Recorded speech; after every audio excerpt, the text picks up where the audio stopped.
Ja mogu govoriti u ime udruge Kamensko.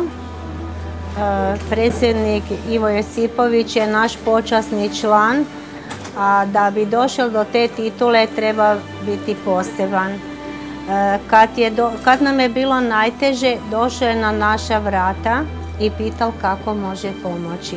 Predsjednik Ivo Josipović tijekom svog mandata primio je više od 50.000 građana i omogućio da se čuje glas onih koji traže pravdu. Poput radnica Kamenskog, kojima je u 2010. godini dao javnu podršku i upozorio na moguće nepravilnosti u privatizaciji. Nakon stečaja, radnice su osnovale udrugu i počele samostalan posao. Početkom mandata primio je i radnike Splitske željezare koji su štrajkali glađu. Tražio je hitni dogovor oko privatizacije s tadašnjom vladom Jadranke Kosor. Predsjednik Josipović zalagao se i za pravdu u slučaju radnika DTR-a, kada je u svibnju 2013. godine razgovarao s radnicima, sindikatom i upravom, te tražio da se radnička prava poštuju. Inzistirao je na isplati duga radnicima, nakon čega su im u srpnju napokon isplaćene 2 plaće, a štrajk je prekinut.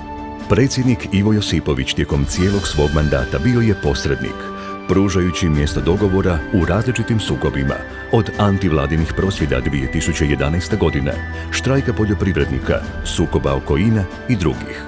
Na njegov poziv, sukobljene strane su prvi put ušle u zajednički dijalog oko rješavanja problema. Moram reći javnosti da tada gospodin predsjednik nije reagirao, da nas nije primio.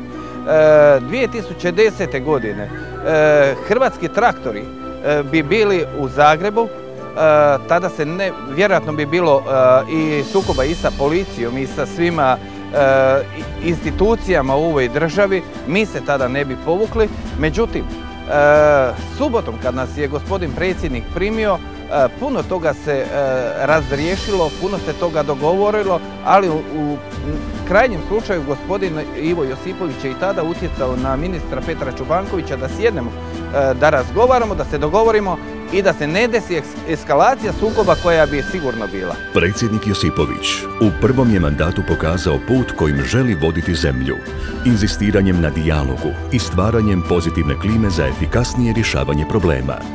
U sljedećem mandatu predsjednik Josipović bit će ključan faktor stabilnosti, nudeći svim građanima priliku da potraže i pronađu pravdu koju im država garantira.